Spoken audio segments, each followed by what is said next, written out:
ನಮಸ್ಕಾರ ವೀಕ್ಷಕರೇ, 30 minutes 30 news ವಿಶೇಷ ಬುಲೆಟಿನ್ಗೆ ಸ್ವಾಗತ. ನಾನು ಸೌಮ್ಯ ಮಳಲಿ, ನನ್ನ ಜೊತೆ ಇದ್ದಾರೆ ನನ್ನ ಕಲೀಗ್ ನಾನು ನವಿತಾ ಜೈನ್. ಬೆಳಗಿನಿಂದ ಈ ಕ್ಷಣದವರೆಗೆ ಆಗಿರುವಂತಹ ಪ್ರಮುಖ ವಿದ್ಯಮಾನಗಳ 30 ಸುದ್ದಿಯನ್ನು ಒಂದೊಂದಾಗಿ ನೋಡ್ತಾ ಹೋಗೋಣ. ಆರೋಗ್ಯ ಸಚಿವ ಸುಧಾಕರ್ ವಿರುದ್ಧ ಮತ್ತೆ ಸಿದ್ದರಾಮಯ್ಯ ವಾಗ್ದಾಳಿ ನಡೆಸಿದ್ದಾರೆ. ಸುಧಾಕರ್ ತನಿಖೆ ಮಾಡುವ ಮಾತೆ ಆಡಲ್ವಲ್ಲ, ಒಂದಂಕಿ ಲಾಟರಿ ಬಗ್ಗೆ ದೇವೇಗೌಡರು ಪ್ರಸ್ತಾಪ ಮಾಡಿದ್ರು, ನನ್ನ ಮೇಲೆ ಜಾರ್ಜ್ ಮೇಲೆ ಆರೋಪ ಮಾಡಿದ್ರು. ಆಗ ನಾನು ಕೂಡಲೇ ಸಿಬಿಐ ತನಿಖೆ ಕೊಟ್ಟೆ. ಡಿಕೆ ರವಿ ಪ್ರಕರಣ ಸಿಬಿಐ ಕೊಟ್ಟೆ, ಡಿವೈಎಸ್ಪಿ ಗಣಪತಿ ಕೇಸ್ ಸಿಬಿಐ ಕೊಟ್ಟೆ. ಆದ್ರೆ ಶ್ವೇತಪತ್ರ ಅನ್ನೋದು ಒಂದು ಸುಳ್ಳಿನ ಕಂತೆ ಅಂತ ಸಿದ್ದರಾಮಯ್ಯ ಹೇಳಿದ್ರು. ಎಂಕ್ವೈರಿ ಮಾಡಿಸಿ ದಾಖಲಾತಿಗಳು ಕೊಡಿ. ಮೊದಲೇ ಕೊಟ್ಟಾರ ಎಂಕ್ವೈರಿ ಶುರುವಾದ ಮೇಲೆಲ್ಲ ಕೂಡ ಅದು ಶ್ವೇತಪತ್ರ ಅಂದ್ರೆ ಇಟ್ ಇಸ್ ಅನದರ್ ಸ್ಟೇಟ್ಮೆಂಟ್ ಅಷ್ಟೇ. ಅನದರ್ ಸ್ಟೇಟ್ಮೆಂಟ್ ಅದೊಂದು ಸುಳ್ಳಿನ ಕಂತೆ ಆಗುತ್ತೆ ಅಷ್ಟೇ. ಬಿಜೆಪಿ ಹೋಗಿದ್ದಕ್ಕೆ ಕೂಡ ಸಮರ್ಥನೆ ಕೊಟ್ಟಿದ್ದಾರೆ. 1 ವರ್ಷ ಇದ್ರಲ್ಲ, ಹಾಗಾಗಿ ವಿರೋಧ ಮಾಡಲಿಲ್ಲ. ಯಾವತ್ತಾರು ಮಾಡಿದಾರ ಎಲ್ಲಾದ್ರು? ಸುಮ್ಮನೆ ಸುಳ್ಳು ಹೇಳ್ತಾ ಇದ್ದಾರೆ. ನಾವು ಮಾಡಿದ ಮೇಲೆ ಸುಳ್ಳು ಹೇಳ್ತಾ ಇದ್ದಾರೆ. ಎಂಕ್ವೈರಿ ನಾನು ಒಂದು ರಾಜಮಾರ್ಗದಲ್ಲಿ ಬಂದಿದ್ದೀನಿ ರೀ, ನಾನು ಕಳ್ಳ ಮಾರ್ಗದಲ್ಲಿ ಹೋಗಿಲ್ಲ. ಇವ್ರು ಹೇಳ್ತಾರೆ ನಾನು ಬಾಂಬೆಗೆ ಹೋಗಿಲ್ಲ. I am ready. White paper release ಮಾಡ್ತೀವಿ ಸರ್ಕಾರ, ವಿ ಆರ್ ರೆಡಿ. ನಾನು ಸದನದಲ್ಲಿ ಉತ್ತರ ಕೊಟ್ಟಿದ್ದೀನಿ, ಪಲಾಯನ ಮಾಡಿದ್ರಿ ನೀವು ಮತ್ತು ಟೇಬಲ್ ಮಾಡಿ ಚರ್ಚೆ ಅವ್ರು ಪೂರ್ತಿ ಮಾಡಿದರು. ಸರ್ಕಾರದಿಂದ ಉತ್ತರ ಕೊಡೋ ಅಷ್ಟೊತ್ತಿಗೆ ಅವ್ರಿಗೆ ಅದನ್ನು ಕೇಳಿಸ್ಕೊಳೋ ಅಂಥ ಸಮಾಧಾನ ಇಲ್ಲ, ಹೊರಟೋದ್ರು ಪಲಾಯನ.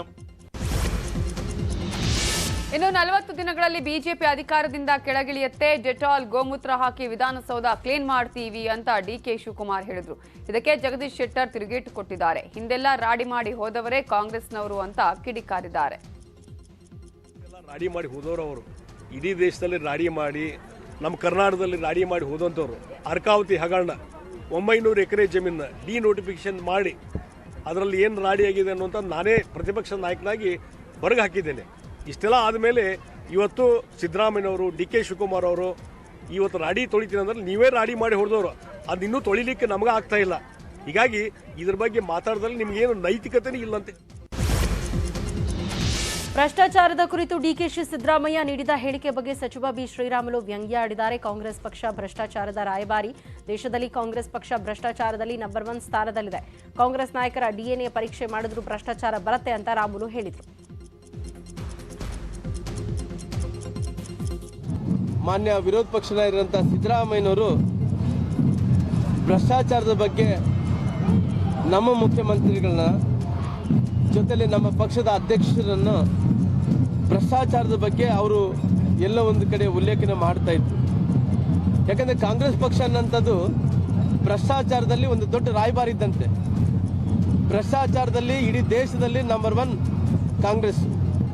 ಈ ಭ್ರಷ್ಟಾಚಾರದಲ್ಲಿ ರಾಯಭಾರಿ ಅದು ಕಾಂಗ್ರೆಸ್ ಪಕ್ಷ. ಅವ್ರು ಭ್ರಷ್ಟಾಚಾರದಲ್ಲಿ, ಕಾಂಗ್ರೆಸ್ ಪಕ್ಷದ ಭ್ರಷ್ಟಾಚಾರದಲ್ಲಿ ಅವ್ರ DNA ನೋಡಿದ್ರೆ ಅದು ಭ್ರಷ್ಟಾಚಾರ ಅಂತತೆ ಅವ್ರ DNA. ಕಾಂಗ್ರೆಸ್ ಹತಾಶೆಯಿಂದ ಉಚಿತಗಳ ಮಹಾಪೂರವನ್ನೇ ಹರಿಸ್ತಾ ಇದೆ. ರಾಜಸ್ಥಾನದ ಚುನಾವಣೆ ಪ್ರಚಾರದ ವೇಳೆ ಕೊಟ್ಟ ಭರವಸೆಯನ್ನೇ ಈಡೇರಿಸಿಲ್ಲ ಅಂತ ಸಿಟಿ ರವಿ ಹೇಳಿದರು. ರಾಜಸ್ಥಾನದಲ್ಲಿ ಸರ್ಕಾರ ಅಧಿಕಾರಕ್ಕೆ ಬಂದ 10 ದಿನದಲ್ಲಿ ಸಾಲ ಮನ್ನಾ ಮಾಡ್ತೀವಿ ಅಂದಿದ್ರು. ಆದರೆ ಆ ಭರವಸೆಯನ್ನ ಕಾಂಗ್ರೆಸ್ ಈಡೇರಿಸಿಲ್ಲ ಅಂತ ಸಿಟಿ ರವಿ ಹೇಳಿದರು. ಕಾಂಗ್ರೆಸ್ಸು ಹತಾಶವಾಗಿದೆ. ಉಚಿತ ಕೊಡುಗೆಗಳ ಮಹಾಪೂರವನ್ನೇ ಹರಿಸಲಿಕ್ಕೆ ಹೊರಟಿದ್ದಾರೆ. ಅವರು ಸುಳ್ಳು ಹೇಳ್ತಿದ್ದಾರೆ ಅನ್ನೋದಕ್ಕೆ ಕಾಂಗ್ರೆಸ್ನ ಇತಿಹಾಸವೇ ಸಾಕ್ಷಿಯಾಗತ್ತೆ. 2018ರ ನವೆಂಬರ್ನಲ್ಲಿ ರಾಜಸ್ಥಾನದಲ್ಲಿ ಚುನಾವಣೆ ನಡೀತು. ಆ ಚುನಾವಣೆ ಸಂದರ್ಭದಲ್ಲಿ ಸನ್ಮಾನ್ಯ ರಾಹುಲ್ ಗಾಂಧಿಯವರು ಸಾರ್ವಜನಿಕ ಸಭೆಯಲ್ಲಿ ಒಂದು ಮಾತನ್ನು ಕೊಟ್ಟಿದ್ದರು. ನಮ್ಮ ಸರ್ಕಾರ ಅಧಿಕಾರಕ್ಕೆ ಬಂದ 10 ದಿನದ ಒಳಗೆ, ಅಂದರೆ ಕಾಂಗ್ರೆಸ್ ಸರ್ಕಾರ ಅಧಿಕಾರಕ್ಕೆ ಬಂದರೆ 10 ದಿನದ ಒಳಗೆ. ಮಂಡ್ಯದಲ್ಲಿ ಬಿಜೆಪಿಯ ಆಂತರಿಕ ಭಿನ್ನಮತ ಸ್ಫೋಟಗೊಂಡಿದೆ. ಗೋ ಬ್ಯಾಕ್ ಆರ್ ಅಶೋಕ್ ಅಂತ ಮಂಡ್ಯದ ವಿವಿ ರಸ್ತೆ, ಸುಭಾಷ್ ನಗರದ ರಸ್ತೆಯ ಗೋಡೆ ಭಿತ್ತಿ ಪತ್ರ ಅಂಟಿಸಿ ಆಕ್ರೋಶ ವ್ಯಕ್ತಪಡಿಸಲಾಗಿದೆ. ಆರ್ ಅಶೋಕ್ ಬರ್ತಾ ಇರೋದ್ರಿಂದ ಬಿಜೆಪಿ ಕಾರ್ಯಕರ್ತರಲ್ಲಿ ಆತಂಕ ಆಗ್ತಾ ಇದೆ ಅಂತ ಮಂಡ್ಯ ಬಿಜೆಪಿ ಮುಖಂಡ ಡಾಕ್ಟರ್ ಸಿದ್ದರಾಮಯ್ಯ ಹೇಳಿದ್ದಾರೆ.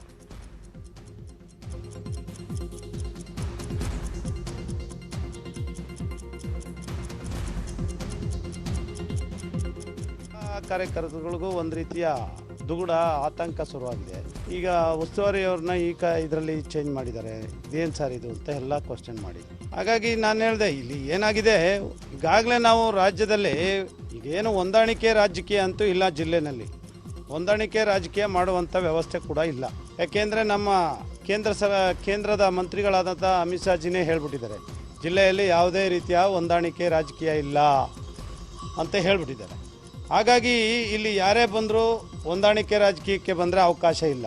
ನಾವು ಪಕ್ಷ ಮತ್ತು ಕಾರ್ಯಕರ್ತರನ್ನು ಹಿತವನ್ನು ಬಲಿ ಕೊಡಲಿಕ್ಕೆ ನಾವು ತಯಾರಿಲ್ಲ.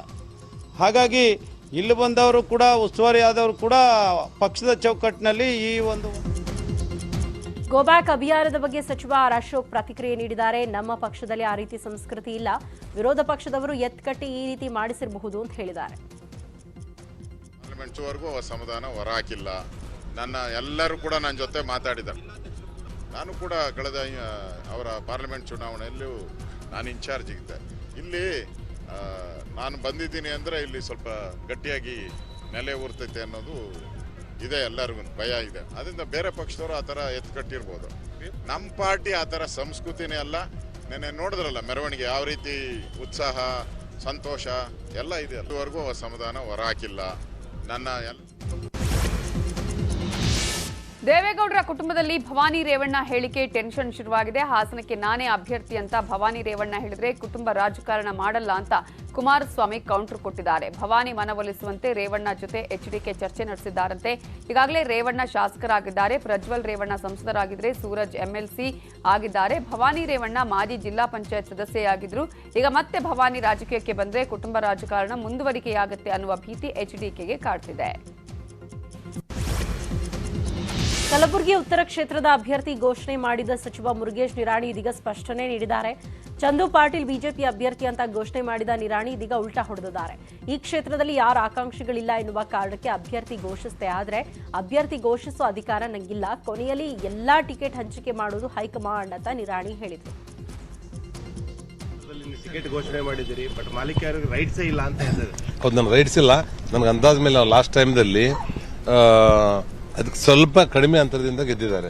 ಮತ್ತು ಅವ್ರು ಕೊನೆಯದಾಗಿ ನಮ್ಮ ಪಕ್ಷದ ಹಿರಿಯರು ಇಂಡೈರೆಕ್ಟ್ ಆಗಿ ನೀವು ನೋಡ್ಕೊಳಪ್ಪ ಅನ್ನುವಂಥ ಮಾತನ್ನು ಹೇಳಿದ್ರಿಂದ ಅದು ನನ್ನ ಗಮನಕ್ಕೆ ಬಂದಿರುತ್ತೆ ಅಂತ ಹೇಳಿದ್ದೇನೆ. ನಾನು ಎಲ್ಲ ತಾಲೂಕದಲ್ಲಿ ಹೋದಾಗ ಹೇಳ್ತಾರೆ, ನಾನು ಎಲ್ಲಿ ಘೋಷಣೆ ಮಾಡಿಲ್ಲ. ಯಾಕಂದ್ರೆ ಅಲ್ಲಿ ಉತ್ತರದಲ್ಲಿ ಕ್ಯಾಂಡಿಡೇಟ್ ಒಬ್ಬರೇ ಇರೋದ್ರಿಂದ ನಾವು ಘೋಷಣೆ ಮಾಡಿದ್ದೇನೆ. ಸಿಟ್ಟಿಂಗ್ MLA ಅವ್ರದಂತೂ ಪ್ರಶ್ನೆನೇ ಬರೋದಿಲ್ಲ. ಇನ್ನು ಉಳಿದ ಕಡೆ ನಮ್ಮ ರಾಜ್ಯದ ನಾಯಕರು, ರಾಷ್ಟ್ರೀಯ ನಾಯಕರು ಏನು ಹೇಳ್ತಾರೆ ಅದರ ಪ್ರಕಾರ ಅನೌನ್ಸ್ ಮಾಡ್ತೀವಿ. ನಿನ್ನ ಚಿತ್ತಾಪುರಕ್ಕೆ ಹೋದಾಗ ಕೇಳಿದ್ರು ಇಲ್ಲಿ ಕ್ಯಾಂಡಿಡೇಟ್ ಯಾರು ಅಂತ, ಅದನ್ನ ತೀರ್ಮಾನ ನಮ್ಮ ರಾಜ್ಯದ ಮತ್ತು ರಾಷ್ಟ್ರೀಯ ನಾಯಕರು ಮಾಡ್ತಾರೆ. ಇನ್ಮುಂದೆ ಯಾವುದೇ ಸವಾಲು ಬಂದರೂ ನಾನು ಬೇಡ ಅನ್ನಲ್ಲ, ಎಲ್ಲವನ್ನ ಎದುರಿಸ್ತೇನೆ ಅಂತ ಎದುರಾಳಿಗಳಿಗೆ ಸುಮಲತಾ ಅಂಬರೀಶ್ ಟಕ್ಕರ್ ಕೊಟ್ಟಿದ್ದಾರೆ. ಮಂಡ್ಯದಲ್ಲಿ ಮಾತಾಡಿದ ಅವರು, ನಾನು ಈ ಹಿಂದೆಯೇ ಕಠಿಣ ಸವಾಲನ್ನು ಸ್ವೀಕರಿಸಿ ಗೆದ್ದು ಬಂದಿದ್ದೇನೆ.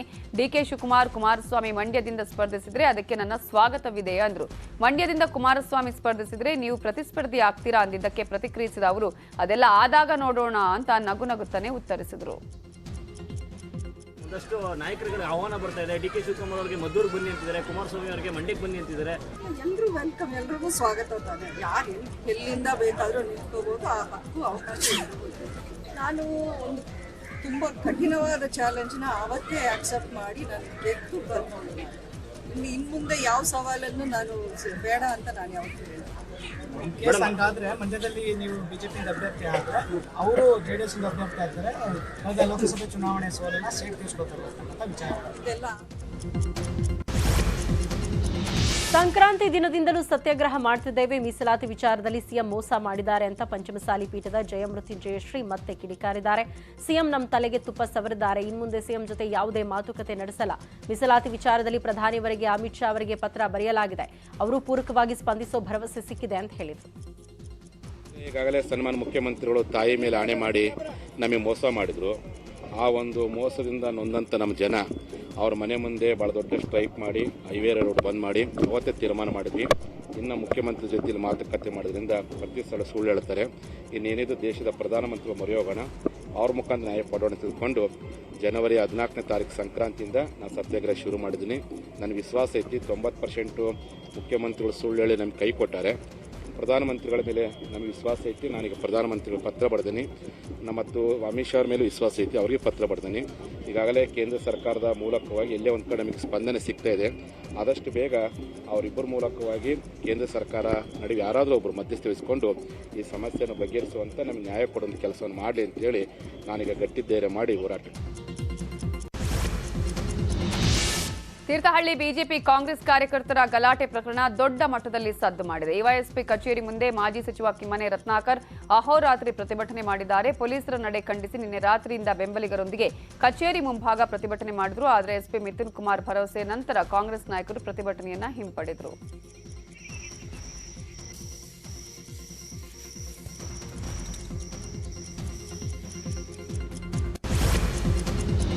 ಶಿವಮೊಗ್ಗದಲ್ಲಿ ಫೋಟೋ ವಿವಾದದ ರೂವಾರಿ ಎಂಡಿ ಶರೀಫ್ನನ್ನ ಬಂಧಿಸಲಾಗಿದೆ. ಶಿವಮೊಗ್ಗ ಪಾಲಿಕೆ ಲೆಕ್ಕಪತ್ರ ಸ್ಥಾಯಿ ಸಮಿತಿ ಅಧ್ಯಕ್ಷೆ ಮೆಹಕ್ ರವರ ಪತಿ ಶರೀಫ್ನನ್ನ ತುಂಗಾನಗರ ಠಾಣಾ ವ್ಯಾಪ್ತಿಯ ಕೇಸ್ನಲ್ಲಿ ಬಂಧಿಸಲಾಗಿದೆ.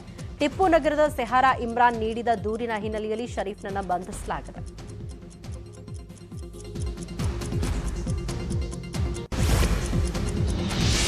ಪೆಟ್ರೋಲ್ ಸುರಿದುಕೊಂಡು ವ್ಯಕ್ತಿಯೊಬ್ಬರು ಕಾರಿನೊಳಗೆ ಆತ್ಮಹತ್ಯೆ ಮಾಡಿಕೊಂಡ ಘಟನೆ ಉಡುಪಿಯಲ್ಲಿ ನಡೆದಿದೆ. ಕಾರ್ಕಳ ತಾಲೂಕಿನ ಮಣ್ಕೂರು ಗ್ರಾಮದಲ್ಲಿ ಕೃಷ್ಣ ಅನ್ನುವಾತ ಆತ್ಮಹತ್ಯೆ ಮಾಡಿಕೊಂಡಿದ್ದಾನೆ. ಜಮೀನು ತಕರಾರು ಮತ್ತು ಆರ್ಥಿಕ ಮುಗ್ಗಟ್ಟಿನಿಂದ ಕೃಷ್ಣ ಮಾನಸಿಕ ಖಿನ್ನತೆಗೆ ಒಳಗಾಗಿದ್ದ. ಜಮೀನಿನ ಕುರಿತಾಗಿ ಅಣ್ಣನ ಜೊತೆಗೂ ಜಗಳ ಆಡಿದಂತೆ. ಶಾಲೆಗೆ ಜಮೀನು ದಾನ ಮಾಡಿದ ಕುಟುಂಬದ ಸದಸ್ಯರು ಮಕ್ಕಳನ್ನ ಶಾಲೆಯಿಂದ ಹೊರದಬ್ಬಿ ಬೀಗ ಜಡಿದ ಘಟನೆ ಬೆಂಗಳೂರಲ್ಲಿ ನಡೆದಿದೆ. ಕೆಆರ್ಪುರಂ ವ್ಯಾಪ್ತಿಯ ಮಹದೇವಪುರದಲ್ಲಿ ದಾನಿಯೊಬ್ಬರು ಶಾಲೆಗೆ 1965ರಲ್ಲಿ ಜಾಗ ನೀಡಿದ್ರು. ಈ ಶಾಲೆಯಲ್ಲಿ ಈಗ 475 ಮಕ್ಕಳಿದ್ದಾರೆ. ಶಾಲೆ ಇರುವ ವ್ಯಾಪ್ತಿಯಲ್ಲಿ ಭೂಮಿಗೆ ಚಿನ್ನದ ಬೆಲೆ ಇದೆ. ಇತ್ತೀಚೆಗೆ ಮೆಟ್ರೋ ಮಾರ್ಗ ನಿರ್ಮಾಣ ಕಾರ್ಯ ನಡೀತಾ ಇದ್ದು ಶಾಲೆಯ 4 ಅಡಿ ಜಾಗವನ್ನು ಬಿಟ್ಟುಕೊಡಲಾಗಿದೆ. ಆದರೆ ಜಾಗ ನೀಡಿದ್ದ ಕುಟುಂಬದ ಕೆಲವರು ತಾತ ತಮ್ಮ ಹೆಸರಿಗೆ ಜಾಗ ಬರೆದಿದ್ದಾರೆ ಅಂತ ಕೋರ್ಟ್ ಮೊರೆ ಹೋಗಿದ್ದಾರೆ. ಜಾಗದಲ್ಲಿ ಶಾಲೆ ನಡೀತಾ ಇರುವ ಕಾರಣ ಯಥಾಸ್ಥಿತಿ ಕಾಪಾಡಿಕೊಳ್ಳುವಂತೆ ಸಿಟಿ ಸಿವಿಲ್ ನ್ಯಾಯಾಲಯ ಆದೇಶಿಸಿದೆ. ಆದರೂ ಶಾಲೆಗೆ ಅತಿಕ್ರಮ ಪ್ರವೇಶ ಮಾಡಿ ಬೀಗ ಜಡಿಯಲಾಗಿದೆ. ಶಾಲಾ ಆವರಣಕ್ಕೆ ಅನಧಿಕೃತವಾಗಿ ಪ್ರವೇಶ ಮಾಡಿ ಶಾಲೆಯ ಕೊಠಡಿಗಳಿಗೆ ಬೀಗ ಹಾಕಿ ಇದು ಗೇಟಿಗೂ ಕೂಡ ಬೀಗ ಹಾಕಿ ನಮ್ಮ ಶಾಲಾ ವಿದ್ಯಾರ್ಥಿಗಳು ಶಾಲಾ ಕೊಠಡಿಗಳನ್ನು ಪ್ರವೇಶ ಮಾಡದಂತೆ ತಡೆ ಹಿಡಿದಿದ್ದಾರೆ. ಘನ ನ್ಯಾಯಾಲಯದಲ್ಲಿ ಸ್ಪಷ್ಟವಾದಂಥ ಒಂದು ಆದೇಶ ಇದೆ. ಪ್ರೀಮಿಸಿಸ್ಗೆ ಪ್ಲೈಂಟಿಫ್ ಮತ್ತು ಡಿಫೆಂಡೆಂಟ್ಸ್ ಇಬ್ಬರು ಕೂಡ ಸ್ಟೇಟಸ್ ಕೋ ಮೇಂಟೈನ್ ಮಾಡಬೇಕು ಅಂತೇಳಿ. ಸ್ಟೇಟಸ್ ಕೋ ಅಂತಂದರೆ ಯಥಾಸ್ಥಿತಿಯನ್ನು ಮುಂದುವರಿಸಿ ಅಂತೇಳಿ. ಈಗ ಶಾಲೆ ನಡೀತಾ ಇತ್ತು. ಶಾಲೆ ನಡೀತಾ ಇದ್ದಿದ್ದನ್ನು ಮುಂದಿನ ಪ್ರಕರಣ ಒಂದು ವಿಚಾರಣೆಗೆ ಬರುವವರೆಗೆ ಯಾವುದೇ ರೀತಿಯ ಧಕ್ಕೆ ಆಗಬಾರ್ದು ಅಂಥೇಳಿ ಇಷ್ಟೆಲ್ಲ ಆದೇಶ ಇದ್ದರೂ ಕೂಡ ನಿನ್ನೆ ಭಾನುವಾರದ ಶಾಲೆಗೆ ರಜೆ ಇದ್ದ ಸಂದರ್ಭದಲ್ಲಿ ಈ ರೀತಿ ನ್ಯಾಯಾಲಯದ ಆದೇಶವನ್ನು ಧಿಕ್ಕಾರ ಮಾಡಿ ಈ ಒಂದು ಆಸ್ತಿಗೆ ನಾನು GPA ಹೋಲ್ಡರ್ ಅಂತ ಹೇಳ್ಕೊಂಡಿರುವಂಥ ಅವಿನಾಶ್ ಗಾವಂಕರ್ ಅನ್ನುವರು ಈ ಒಂದು ಕೆಲಸವನ್ನು ಮಾಡಿದ್ದಾರೆ. ಇವರ ವಿರುದ್ಧ ದೂರನ್ನು ದಾಖಲಿಸೋದಕ್ಕೆ ನಾನು ಮಾನ್ಯ ಆರಕ್ಷಕ ನಿರೀಕ್ಷಕರು ಮಾದೇವಪುರ ಇವರಲ್ಲಿ ಈಗ ನಾನು ಕಂಪ್ಲೇಂಟನ್ನು ಲಾಡ್ಜ್ ಮಾಡ್ತಾ ಇದ್ದೇನೆ. ಮತ್ತು ನಮ್ಮ ವಿದ್ಯಾರ್ಥಿಗಳಿಗೆ ಅಲ್ಲಿ ಯಾವುದೇ ರೀತಿಯ ತೊಂದರೆ ಆಗದ ಹಾಗೆ ನಮ್ಮ ವಿದ್ಯಾರ್ಥಿಗಳ ಒಂದು ಪಾಠ ಪ್ರವಚನಗಳಿಗೆ ಯಾವುದೇ ರೀತಿಯ ಯಾರೂ ಕೂಡ ಬಂದು ಅಡಚಣೆ ಮಾಡದೆ ಹಾಗಾಗಿ ಸೂಕ್ತ ಬಂದೋಬಸ್ತ್ ವ್ಯವಸ್ಥೆಯನ್ನು ಕೂಡ ಕೊಡಬೇಕು ಅಂಥೇಳಿ ಮಾನ್ಯರಲ್ಲಿ. ಕುಡಿದು ಮಹಿಳೆಯನ್ನು ಚುಡಾಯಿಸಿದವನಿಗೆ ಗೂಸಾ ಕೊಟ್ಟ ಘಟನೆ ಕೊಪ್ಪಳದಲ್ಲಿ ನಡೆದಿದೆ. ರೈಲ್ವೆಗಾಗಿ ಕಾಯ್ತಾ ಇದ್ದ ಮಹಿಳೆಯರನ್ನ ಕಂಠಪೂರ್ತಿ ಕುಡಿದ ವ್ಯಕ್ತಿಯೋರ್ವ ಚುಡಾಯಿಸುತ್ತಿದ್ದ. ಅದರಿಂದ ಓರ್ವ ಮಹಿಳೆ ಹಾಗೂ ಅವರ ಕುಟುಂಬದವರು ಕುಡುಕನಿಗೆ ಗೂಸಾ ಕೊಟ್ಟಿದ್ದಾರೆ.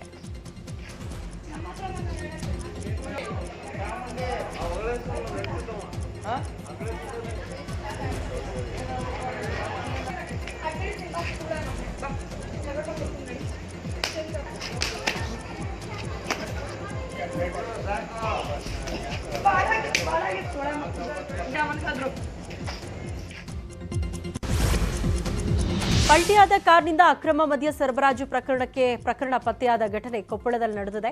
ಕೊಪ್ಪಳದ ಶ್ರೀದೇವಿ ವೈನ್ಸ್ನಿಂದ ಕಾರಿನಲ್ಲಿ ಗ್ರಾಮೀಣ ಭಾಗಕ್ಕೆ ಅಕ್ರಮ ಮದ್ಯ ಕಳುಹಿಸುತ್ತಿದ್ರಂತೆ. ಆದರೆ 75,000 ರೂಪಾಯಿ ಮೌಲ್ಯದ ಮದ್ಯ ಹೊತ್ತಿದ್ದ ಕಾರ್ ಪಲ್ಟಿಯ ಹೊಡೆದಿದೆ. ಸ್ಥಳಕ್ಕೆ ಭೇಟಿ ನೀಡಿದ ಪೊಲೀಸರು ಅಕ್ರಮ ಮದ್ಯವನ್ನು ವಶಕ್ಕೆ ಪಡೆದುಕೊಂಡಿದ್ದಾರೆ.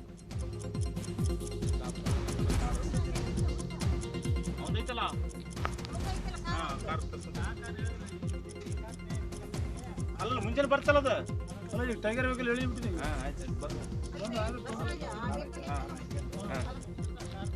ಇಲ್ಲ ಈಗ ಆಗಲ್ಲ. 74ನೇ ಗಣರಾಜ್ಯೋತ್ಸವ ನಿಮಿತ್ತ ರಾಷ್ಟ್ರಪತಿ ದ್ರೌಪದಿ ಮುರ್ಮು ಕರ್ತವ್ಯ ಪಥದಲ್ಲಿ ಧ್ವಜಾರೋಹಣ ನೆರವೇರಿಸಿದ್ರು. ಈ ಕ್ಷಣಕ್ಕೆ ಪ್ರಧಾನಮಂತ್ರಿ ನರೇಂದ್ರ ಮೋದಿ, ಗೃಹ ಸಚಿವ ಅಮಿತ್ ಶಾ, ರಕ್ಷಣಾ ಸಚಿವ ರಾಜನಾಥ್ ಸಿಂಗ್ ಮತ್ತು ಇತರೆ ಕೇಂದ್ರ ಸಚಿವರು ಸಾಕ್ಷಿಯಾದರು. ಗಣರಾಜ್ಯೋತ್ಸವಕ್ಕೆ ಮುಖ್ಯ ಅತಿಥಿಯಾಗಿ ಆಗಮಿಸಿರುವ ಈಜಿಪ್ಟ್ ಅಧ್ಯಕ್ಷ ಅಬ್ದೆಲ್ ಫತಾಹ್ ಎಲ್ ಸಿಸಿ ಉಪಸ್ಥಿತರಿದ್ದರು.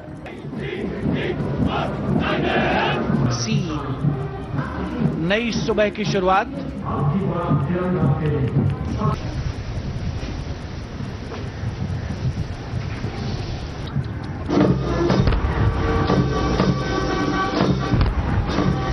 dubbed as tomorrow's regiment in today's army. Rumble and the thunder. Repression system. Now. ಕರ್ತವ್ಯ ಪಥದಲ್ಲಿ ಗಣರಾಜ್ಯೋತ್ಸವ ಪರೇಡ್ ನಡೆಯಿತು. ಈ ಬಾರಿ ಪರೇಡ್ ವೀಕ್ಷಣೆಗೆ ಜನಸಾಮಾನ್ಯರು ಬಂದಿದ್ರು. ಪರೇಡ್ ವೀಕ್ಷಣೆಯ ಮೊದಲ ಸಾಲು ಶ್ರಮಿಕರಿಗೆ ಮೀಸಲಾಗಿತ್ತು. ಇದೇ ಮೊದಲ ಬಾರಿ ಸ್ವದೇಶಿ ಶಸ್ತ್ರಾಸ್ತ್ರಗಳನ್ನು ಮಾತ್ರ ಪ್ರದರ್ಶನ ಮಾಡಲಾಯಿತು. ನೌಕಾಪಡೆ ತುಕಡಿಗೆ ಮಂಗಳೂರಿನ ಲೆಫ್ಟಿನೆಂಟ್ ಕರ್ನಲ್ ದಿಶಾ ಅಮೃತ್ ನೇತೃತ್ವ ವಹಿಸಿದರು.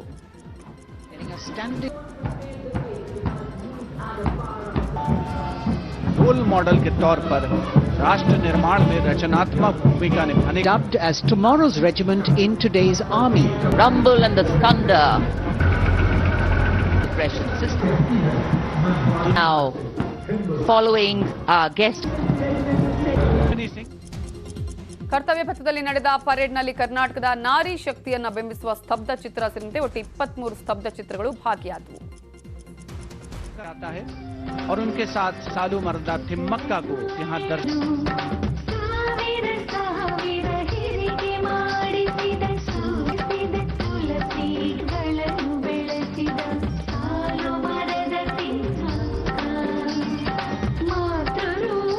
छात्र छात्राएं शामिल राष्ट्रीय पर्व का हिस्सा बनते हुए अगली झांकी ಪ್ರಪ್ರಥಮ ಬಾರಿಗೆ ಚಾಮರಾಜಪೇಟೆ ಮೈದಾನದಲ್ಲಿ ಗಣರಾಜ್ಯೋತ್ಸವ ಆಚರಿಸಲಾಯಿತು. ಬೆಳಗ್ಗೆ 8 ಗಂಟೆಗೆ ಧ್ವಜಾರೋಹಣ ನೆರವೇರಿಸಲಾಯಿತು. ಧ್ವಜಾರೋಹಣವನ್ನು ಬೆಂಗಳೂರು ಉತ್ತರ ಅಸಿಸ್ಟೆಂಟ್ ಕಮಿಷನರ್ ಡಾಕ್ಟರ್ ಶಿವಣ್ಣ ನೆರವೇರಿಸಿದರು. ಬೆಂಗಳೂರು ಕೇಂದ್ರ ಸಂಸದ ಪಿಸಿ ಮೋಹನ್, ಚಾಮರಾಜಪೇಟೆ ಶಾಸಕ ಜಮೀರ್ ಅಹಮದ್ ಉಪಸ್ಥಿತರಿದ್ದರು. 100ಕ್ಕೂ ಅಧಿಕ ಶಾಲಾ ಮಕ್ಕಳಿಂದ ಸಾಂಸ್ಕೃತಿಕ ಕಾರ್ಯಕ್ರಮ ನಡೆಯಿತು. ಬ್ಯಾಂಡ್ ಸೆಟ್, ಕಂಸಾಳೆ ಸೇರಿದಂತೆ ಹಲವು ವಿಶೇಷತೆಗಳು ನೋಡುಗರ ಕಣ್ಮನ ಸೆಳೆಯಿತು. ಸ್ವಾತಂತ್ರ್ಯ ಬಂದು 75 ವರ್ಷಗಳಾಗಿದೆ.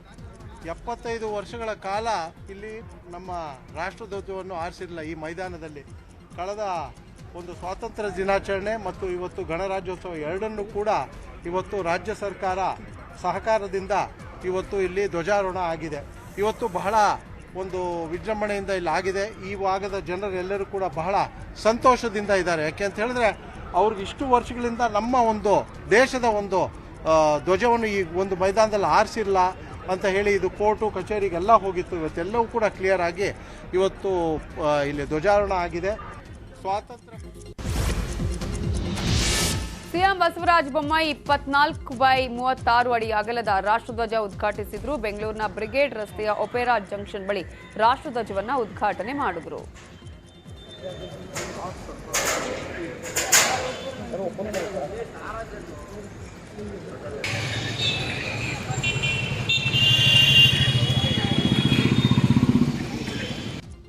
ವಿಜಯನಗರ ಜಿಲ್ಲೆಯಲ್ಲಿ 150 ಅಡಿ ಎತ್ತರದ ಧ್ವಜಸ್ತಂಭದ ಮೇಲೆ ರಾಷ್ಟ್ರಧ್ವಜ ಹಾರಾಡಿತು. ಹೊಸಪೇಟೆಯ ಡಾಕ್ಟರ್ ಪುನೀತ್ ರಾಜ್ಕುಮಾರ್ ವೃತ್ತದಲ್ಲಿರೋ 150 ಅಡಿ ಎತ್ತರದ ಧ್ವಜಸ್ತಂಭವನ್ನ ಬಟನ್ ಒತ್ತುವ ಮೂಲಕ ಪ್ರವಾಸೋದ್ಯಮ ಸಚಿವ ಆನಂದ್ ಸಿಂಗ್ ಚಾಲನೆ ನೀಡಿದರು.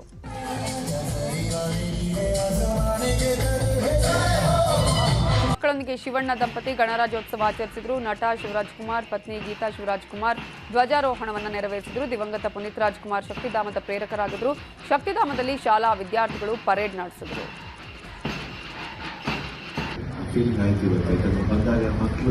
ನಾನು ಎಕ್ಸ್ಪೆಕ್ಟ್ ಮಾಡಿಲ್ಲ. ಯಾಕಂದ್ರೆ ಬಂದಾಗ ಮಕ್ಕಳ ಜೊತೆಲಿ ನಾವು ಬರೀ ಆಟ ಮಾಡ್ಕೊಂಡು ಹಾಡುಗಳು ಹಾಕೊಂಡು ಬರೀ ಅವ್ರು ಮಿಸಮ ಸಾಂಗ್ ಕೇಳ್ತಾ ಇದ್ದೀವಿ. ಅದೊಂದು ದೊಡ್ಡ ಕನ್ನಡ ಹೇಳ್ತಾ ಇರೋದು. ಅಂತ ಮಕ್ಕಳು ಇವತ್ತು ಸೀರಿಯಸ್ ಆಗಿ ಇಷ್ಟು ಮಟ್ಟಿಗೆ ಮಾರ್ಚ್ ಪಾಸ್ಟ್ ಆಂಕರಿಂಗ್ ಮಾಡೋ ಮಕ್ಕಳಿರ್ಬೋದು, ಮಕ್ಕಳಿರ್ಬೋದು, ವೆಲ್ಕಮ್ ಮಾಡಿದ ಮಗು ಇರ್ಬೋದು, ಪ್ರತಿಯೊಂದು. ಭಾರತ ಅಂದ್ರೆ ಉರಿದು ಬೀಳ್ತಿದ್ದವರೇ ಇಂದು ಭಾರತಕ್ಕೆ ಸೆಲ್ಯೂಟ್ ಹೊಡೆಯುವ ಸ್ಥಿತಿ ನಿರ್ಮಾಣವಾಗಿದೆ. ಜಮ್ಮು ಕಾಶ್ಮೀರದ ಶ್ರೀನಗರದ ಲಾಲ್ ಚೌಕ್ನಲ್ಲಿ ಮಾಜಿ ಭಯೋತ್ಪಾದಕ ಧ್ವಜಾರೋಹಣ ಮಾಡಿದ್ದಾನೆ. ಇದು ಕಾಶ್ಮೀರ ಬದಲಾಗ್ತಾ ಇದೆ ಅನ್ನೋದಕ್ಕೆ ಸಾಕ್ಷಿ.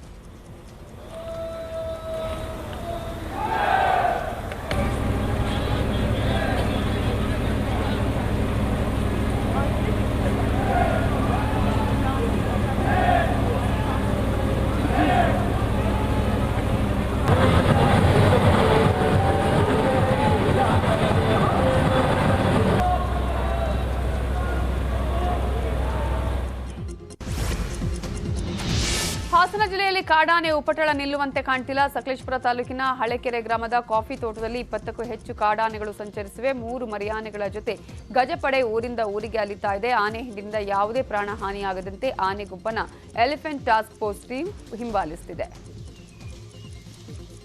Welcome back. 30 Minutes 30 News ಅಲ್ಲಿ ಮತ್ತಷ್ಟು ಪ್ರಮುಖ ಸುದ್ದಿಯನ್ನು ನೋಡ್ತಾ ಹೋಗೋಣ. ರಾಜಕೀಯ ಮುತ್ಸದ್ದಿ ಎಸ್ಎಂ ಕೃಷ್ಣ, ಸಾಹಿತ್ಯ ಎಸ್ಎಲ್ ಭೈರಪ್ಪ ಮತ್ತು ಸುಧಾಮೂರ್ತಿ ಸೇರಿದಂತೆ 8 ಕನ್ನಡಿಗರಿಗೆ ಪದ್ಮ ಪ್ರಶಸ್ತಿ ಒಲಿದಿದೆ. ಪದ್ಮ ವಿಭೂಷಣ ಪ್ರಶಸ್ತಿ ಲಭಿಸಿದ್ದಕ್ಕೆ ನ್ಯೂಸ್ 18 ಜೊತೆ ಮಾತಾಡಿದ ಎಸ್ಎಂ ಕೃಷ್ಣ, ಪದ್ಮ ವಿಭೂಷಣ ಪ್ರಶಸ್ತಿಯನ್ನ ಕನ್ನಡಿಗರಿಗೆ ಅರ್ಪಿಸ್ತಾ ಇದ್ದೇನೆ.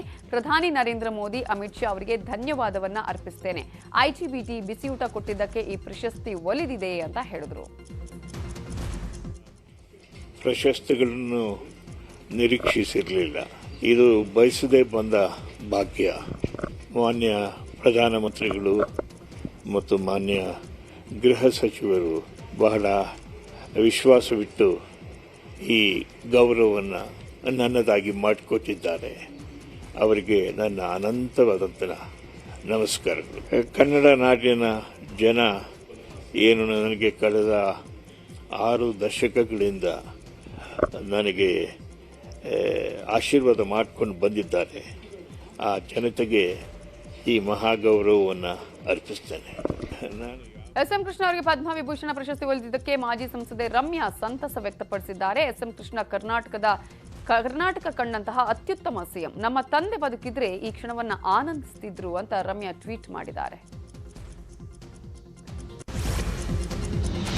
ಇನ್ನು ಇನ್ಫೋಸಿಸ್ ಮುಖ್ಯಸ್ಥೆ ಸುಧಾಮೂರ್ತಿ ಅವರಿಗೆ ಪದ್ಮಭೂಷಣ ಸಿಕ್ಕಿದ್ದಕ್ಕೆ ಸಂಬಂಧಿಕರಲ್ಲಿ ಸಂಭ್ರಮ ಮನೆ ಮಾಡಿದೆ. ಜಮಖಂಡಿಯಲ್ಲಿ ಸುಧಾಮೂರ್ತಿ ಅವರಿಗೆ ಆರತಿ ಬೆಳಗ್ಗೆ ಕುಂಕುಮ ಹಚ್ಚಿ ಕುಟುಂಬಸ್ಥರು ಸಂತಸ ವ್ಯಕ್ತಪಡಿಸಿದರು. ನರೇಂದ್ರ ಮೋದಿ ಪ್ರಧಾನಿ ಆಗಿದ್ದಕ್ಕೆ ನನಗೆ ಈ ಪ್ರಶಸ್ತಿ ಬಂತು, ಇಲ್ಲದೇ ಇದ್ದಿದ್ರೆ ಬರ್ತಾ ಇರಲಿಲ್ಲ ಅಂತ ಹಿರಿಯ ಸಾಹಿತಿ ಡಾಕ್ಟರ್ ಎಸ್ ಭೈರಪ್ಪ ಹೇಳಿದ್ದಾರೆ.